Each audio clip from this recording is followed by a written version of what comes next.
Hi everyone, my name's Matt and I work on the CS team here at Figured. Today we're going to have a look at reporting. We're going to be looking at the profit and loss report and the cash flow report. So let's jump inside of Figured and have a look at these reports. So you can find your reports located under the reports tab, and you'll see you've got your profit and loss and your cash flow sitting here under the financial reports.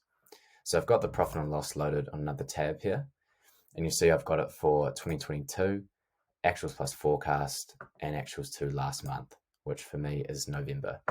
So you can select a range of different years. You've got different settings down here, and you can run on a custom period as well. You've also got additional options, and you can choose to run the cash flow on an accrual or profit view or on a cash view.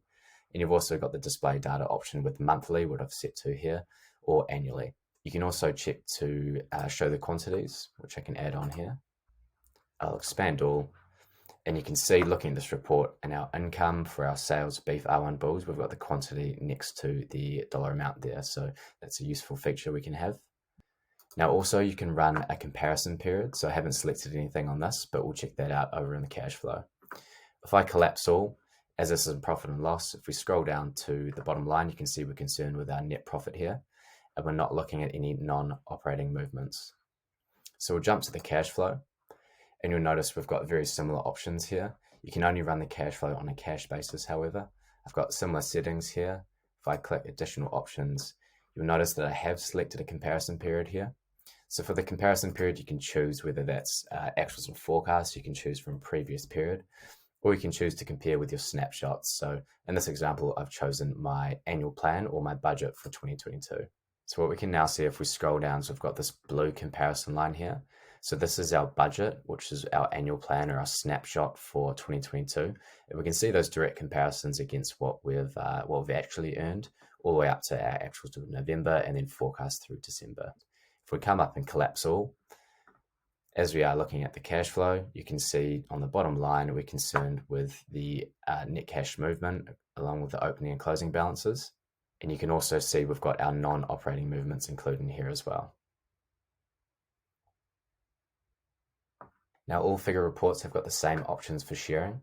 So if you click share up here, you can download to a PDF, you can download it as a CSV, or you can copy to clipboard, which you can then copy and paste into your Xero report packs, and that formatting will follow across inside Xero. You can also save the report, which will give you some further options to add annotations and send that out from the platform as well. So we'll do that now. So we've now got a saved report here. We can click on any of these numbers and go ahead and add in some comments, or we can actually share this out as well. So we could type in an email here and send this out directly from Figured, and we could send that to someone who didn't have a Figured login as well, and they'd still be able to open it and add annotations. So lastly, I'm just going to jump back to the profit and loss, and we'll have a look at save this view.